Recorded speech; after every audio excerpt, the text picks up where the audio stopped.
recorded. Is it okay? Okay. Yeah. Okay. Professor Diamond, thank you so much for being here.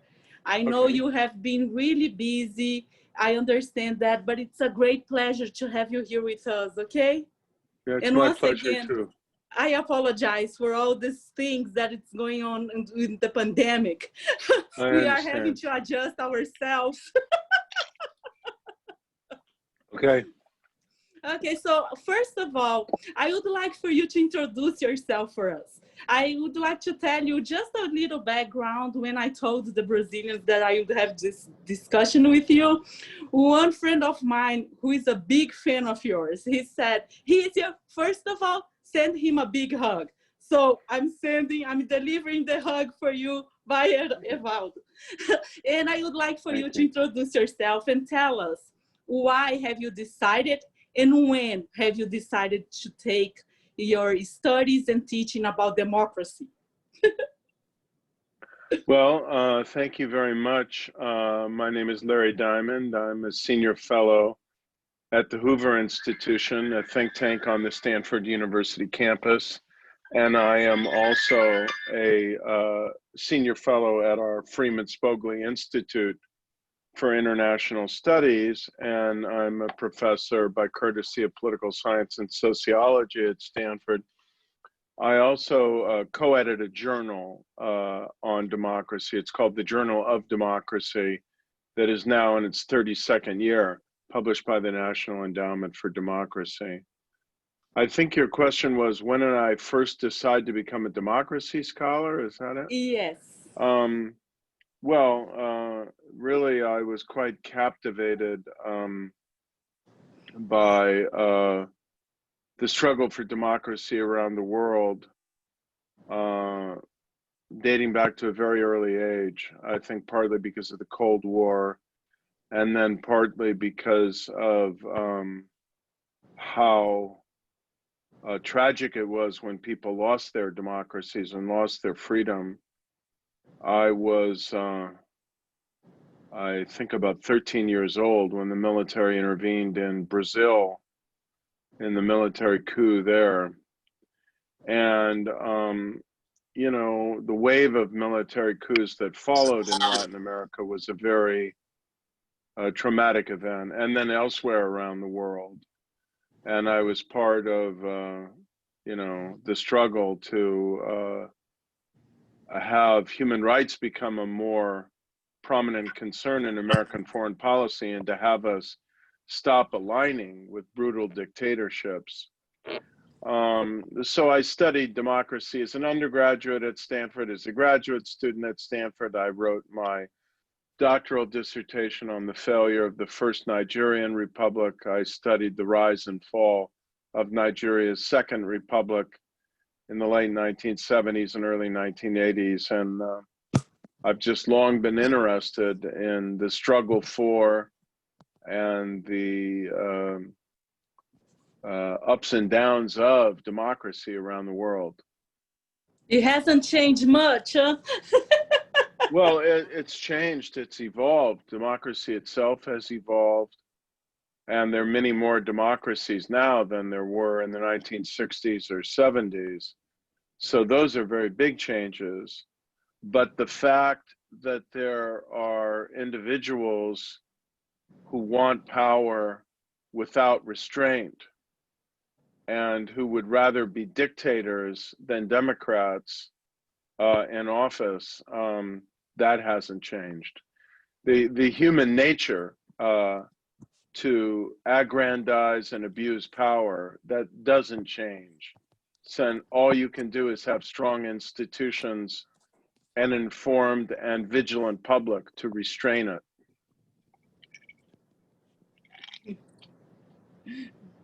Good. So I would like to discuss with you because I know you follow the Brazilian elections and the Brazilian political system very close. A lot of the Brazilian attorneys and a lot of the law students as well, they have a lot of questions about the presidential electoral system here in the US. So I would like for you, if you can please start explaining to us historical and with all the facts, how it works here in the US for you to be the president of the most powerful country in the world? So what is important for Brazilians to keep in mind is that the US is the oldest democracy in the world. And we are in some ways the prisoner of the Constitution that we adopted and implemented, for the first presidential election in 1788. And that Constitution initially did not envision political parties.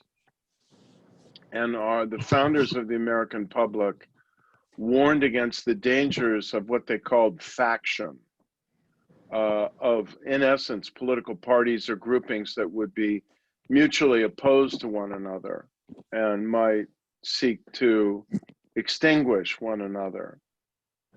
And so they hoped that the Congress, their vision was as follows. The House of Representatives would be the House of the people. It would be elected directly by the people in individual congressional districts. And it would be by a single mandate, single seat in each congressional district, and by the only electoral system that was known at the time in the late 18th century, which was first past the post. The Senate of the United States was not to be a directly elected body. It was to be chosen by the directly elected state legislatures. And the idea was that there would be an upper chamber, you have an upper chamber too in Brazil, that would be a deliberative body, but more a body of, well, at the time, I apologize, wise men, but people who would be selected for their, experience and their sobriety and their strength of character. They would be indirectly elected by the state legislature. And you know what, it wasn't till the early 20th century by constitutional amendment that we got a directly elected United States Senate. But we didn't get rid of the other element of indirect election, which was the Electoral College. So it was also the feeling, the worry of our constitutional founders that if the president were directly elected by the people, he might turn into some kind of populist tyrant who would appeal to what Hamilton called the little arts of popularity and not really be a ruler for all the country, balancing off different interests. They feared really populism and the people being deceived by a charismatic, demagogic figure. So they created this device of an electoral college whereby, again, the state legislatures, this is very important to understand, would each select electors who would indirectly elect the President of the United States in the same way that the state legislatures were choosing senators who would constitute the upper chamber. And it was only in, sometime later in the 19th century when states gradually changed their laws and said, well, the way we will choose our electors is by popular vote. So we continued to have the Electoral College, but we switched to a method whereby the electors from each state would be determined by whoever won the popular vote in the state.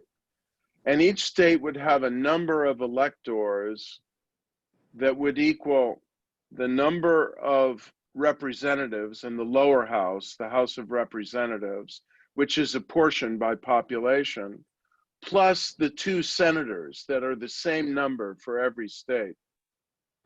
This creates a little bit of disproportionality because even if you're a tiny, tiny state with only 1 representative, you get 3 electoral votes. And yet California has the same number of senators as, you know, Wyoming or something. In any case, ever since then, we have had a situation where the winner of the presidency is determined by the winner of the Electoral College and not necessarily the popular vote. Now, only once in American history, prior to the year 2000, was the winner of the Electoral College different from the winner of the popular vote.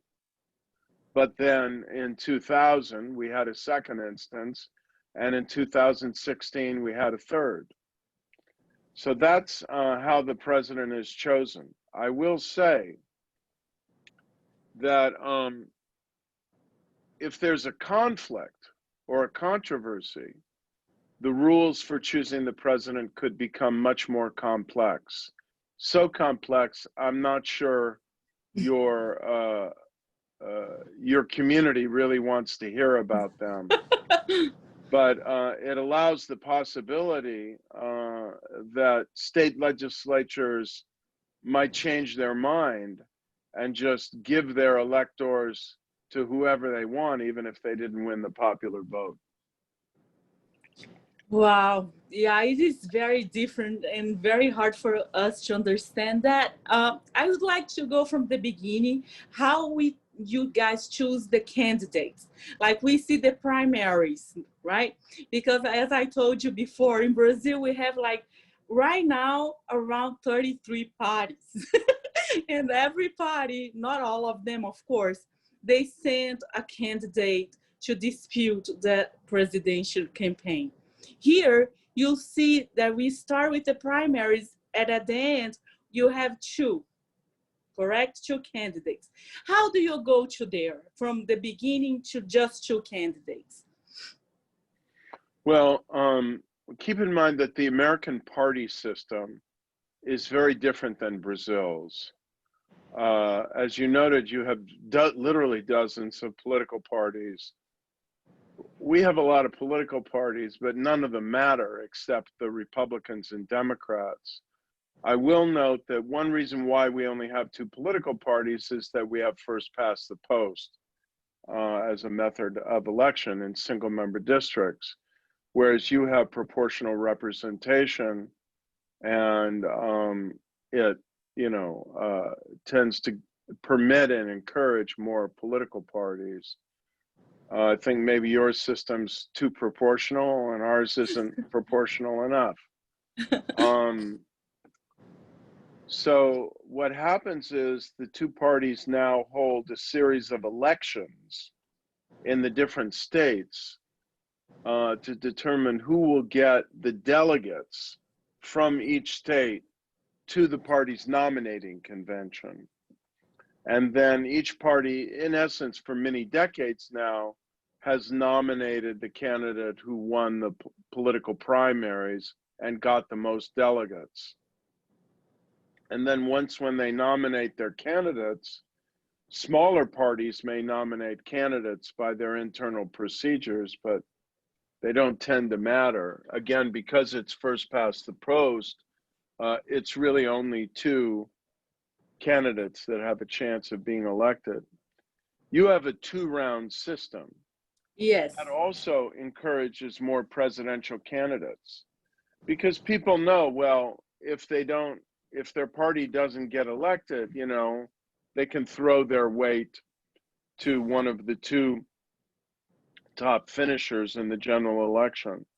That actually gives you an incentive to run because you get some bargaining power for the second round. I would rather see both Brazil and the United States move to ranked choice voting, where instead of having a runoff election, people rank their ballots 1, 2, 3, 4, 5.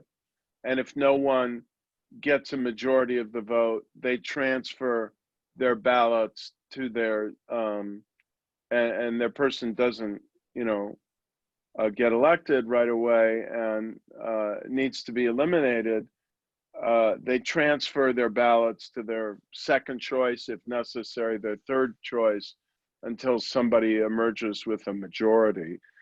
This would allow us to have more parties become relevant in the election.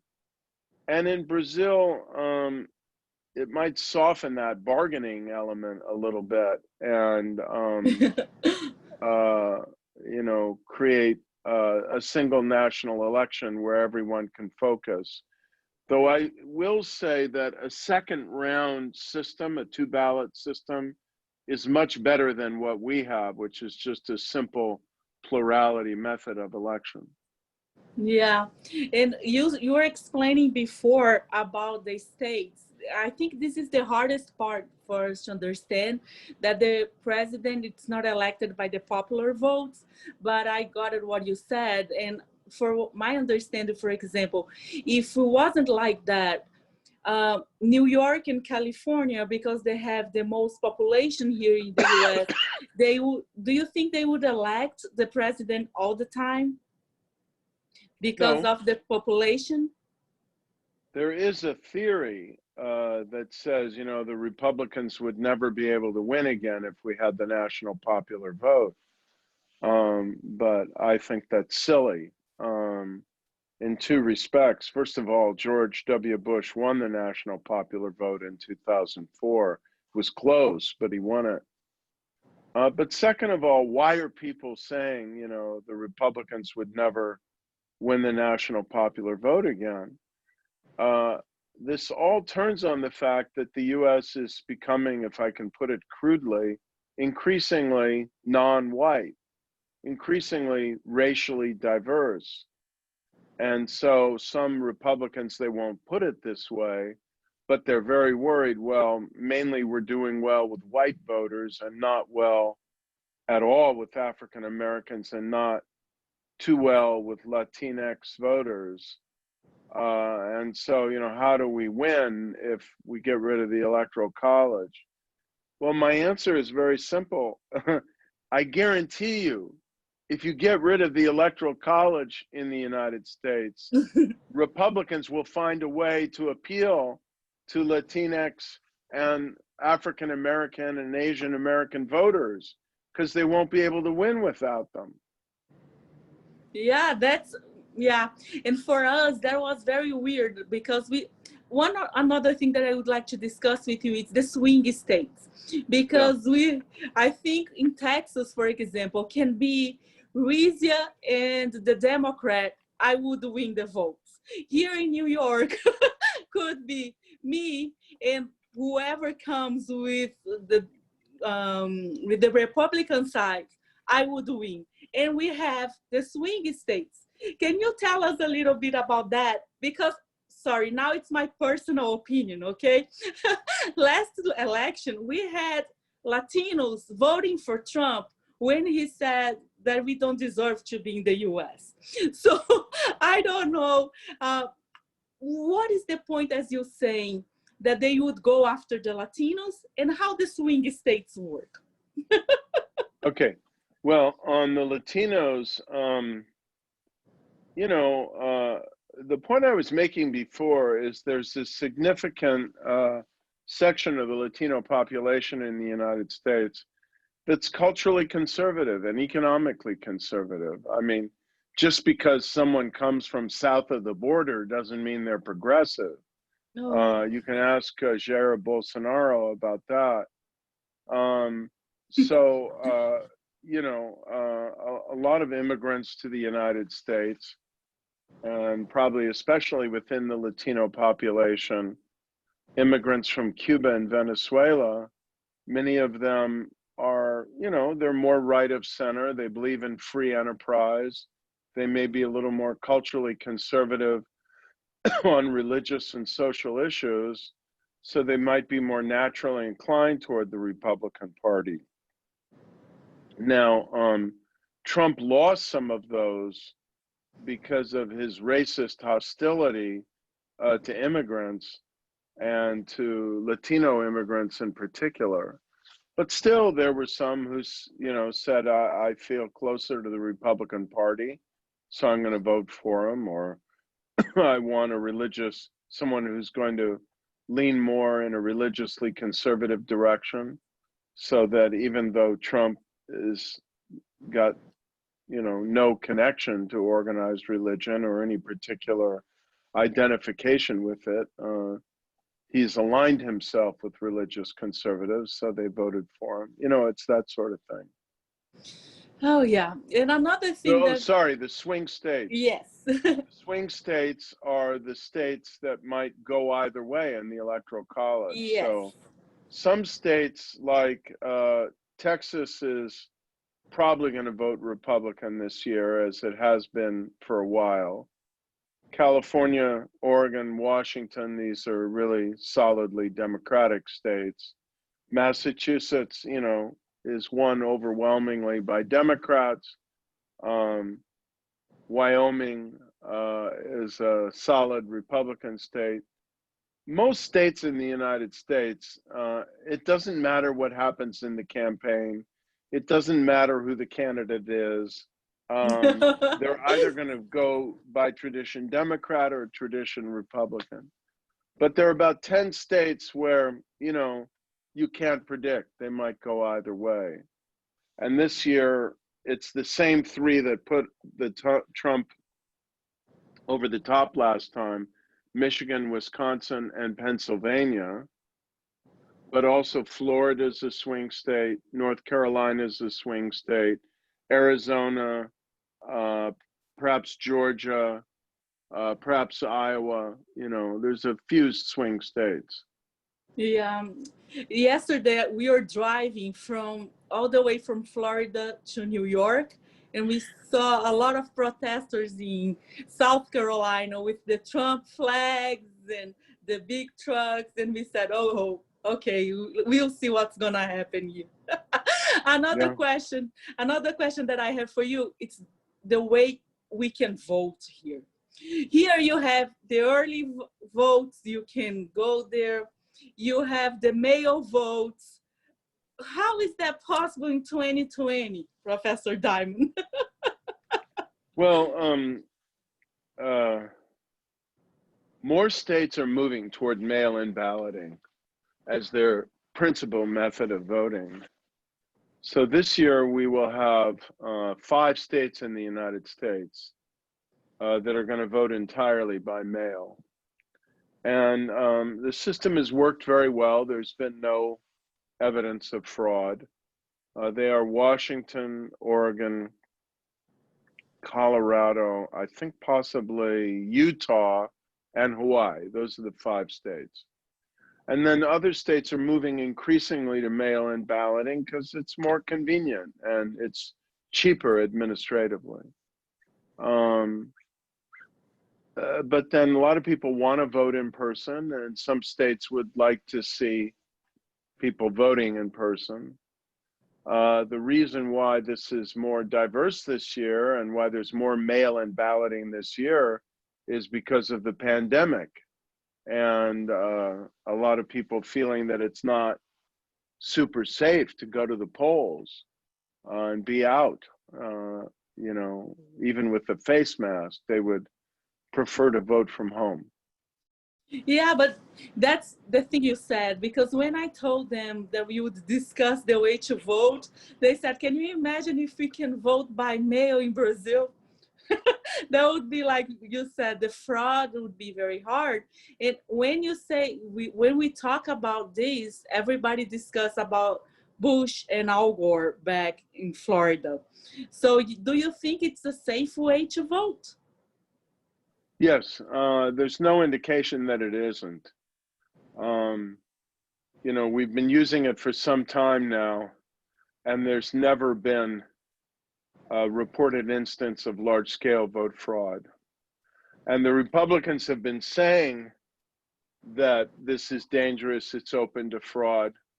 But the only significant instance of fraud associated with mail-in ballots was committed by a Republican in North Carolina. So it's a little hypocritical. I know. And okay, now I wanted to know, if Trump wins, what can we expect for the next 4 years? And what do you think he had accomplished as a president? Well, Or not accomplished? I mean, I worry that the assault on democratic institutions and accountability will continue and accelerate if Trump is reelected. He's really done a lot of damage to the courts, to democratic norms, to institutions, to accountability mechanisms like the inspectors general of different cabinet departments. He's really demanded total obedience from anyone in the federal government. He's misused the military on the streets of the US. Why should any of this change in a second term? It'll probably get worse. So I'm very worried about that. And then your question is, what would he accomplish in a second term? Yeah, what do you think he accomplished in the last 4 years? And in if the you, first term.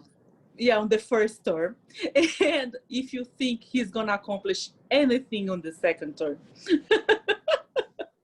On the first term, well, he's made the courts a lot more conservative, that's for sure. And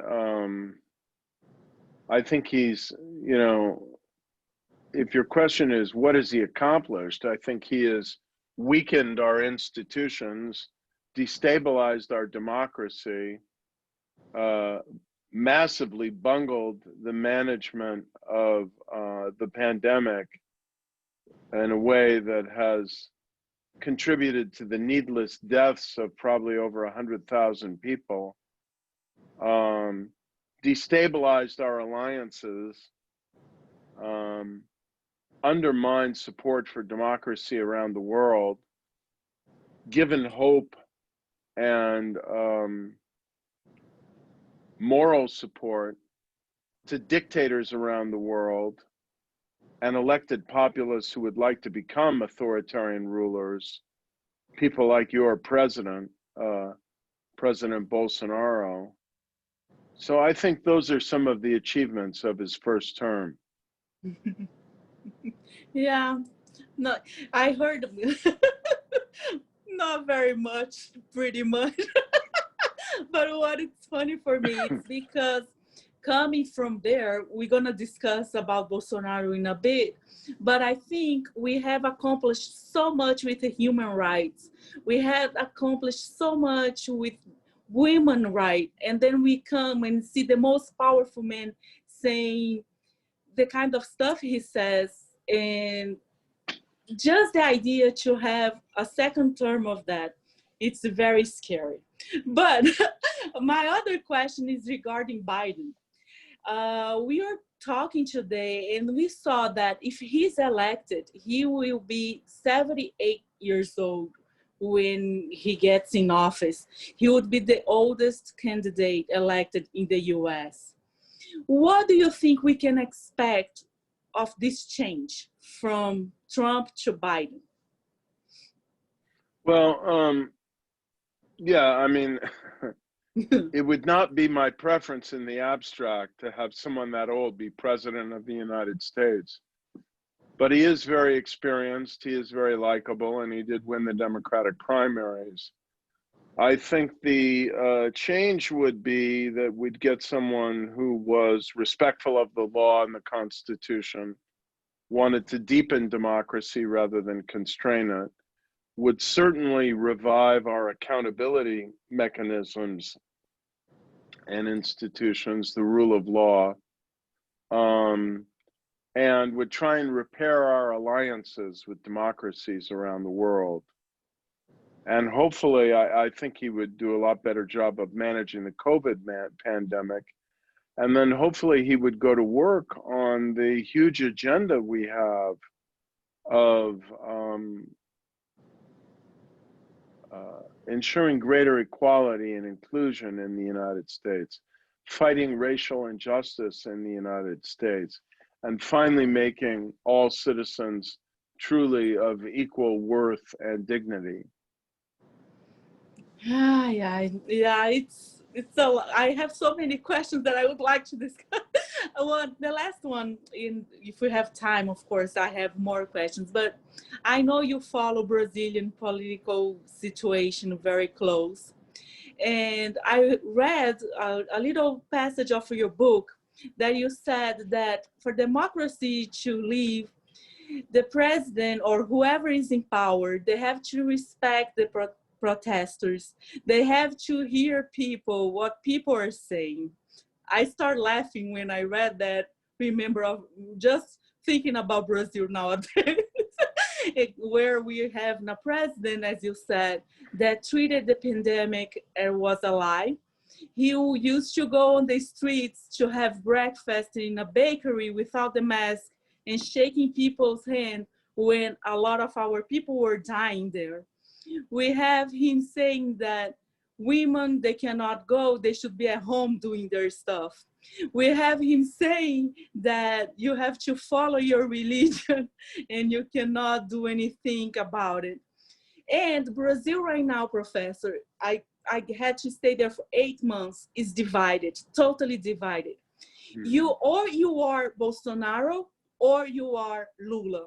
You don't have like the middle anymore. So if I go and say people, hey, listen, it's not normal a president treating the pandemic like this one, that people have to be suffering the line in a bank because of course it's a very different system there, that we don't have the internet access that we have here. So you have people waiting online for the bank to get less than $200 a month when they can, and people say it's normal. And he goes on TV, I don't know if you had the chance to see, he says that Brazil is under God, Brazil is above everybody and God is above Brazil. And he almost said that Trump is above God. So this is the situation right now. So when I read your book and I said, man, what's going on? And then the question that came saying that you said that democracy is in a huge danger. I would like to discuss with you what's going on, Professor Diamond. Well, what's going on is that we've been electing rulers of late as people become frustrated with social and economic circumstances, political polarization, globalization, increasing inequality and economic insecurity.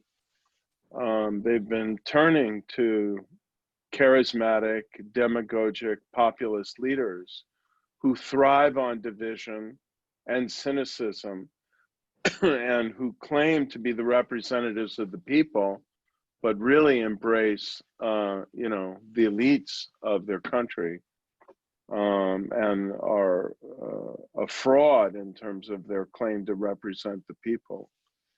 This is classic illiberal or authoritarian populism, and it's been spreading around the world. So we have a big challenge ahead of us to turn this back and to create a context where people have more than two choices of, left over here and right over here and nothing in the middle. Do you think we can have hope? Yeah, I have hope. You do?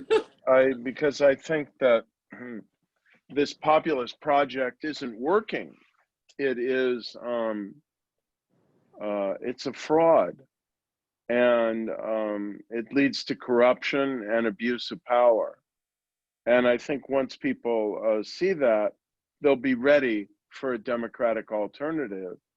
But we have to learn how to campaign in such a way that we draw people in and not, offend them or repel them with highly ideological agendas. And do you think that democracy is in danger? Yes, I do. I think it's in danger in the US. I think it's in danger in Brazil. I think it's in danger in India. It's been extinguished in Hungary, Turkey, Venezuela, and so on, because these populists, they get into power and they want more power, and they've got a narrative about them representing the good people against all these rotten elites. So people kind of support them, at least for a while. And then, of course, they get in on and they trample on civil liberties. They politicize the courts. They treat the media like foreign enemies, and they abuse power. So I think democracy is definitely on the line. It is fun that you're saying that about the media, because I don't know if you saw Bolsonaro's speech on Tuesday for the UN. And he said that Brazil is involved in a very unfair media system, that they all lied about it, that Brazil is perfect right now. We protect the Amazon as nobody else in the world, that the fires, they were always there, and whoever is setting fires on the forest right now, or it's the native Brazilians, the Indians, or the people who lives in the forest, that they haven't been doing anything, and he goes to the UN to lie about it. So after that, on Wednesday in Brazil, it was the big bump on TV saying exactly that he was lying. How can we as human beings protect the democracy, Professor? What can we do? We have to be engaged. We have to organize in civil society to fight for this, and that's the principal thing we can do. Just to organize is and to fight for organize, vote, be alert, and demonstrate to defend our Constitution and defend our rights. Okay, thank you so much. I would like to thank you again for your time. Okay, all Sorry right. for everything. And No problem. was a pleasure talking to you, okay? Okay, nice talking to you, and good luck to you. Bye. Bye. Bye. Bye.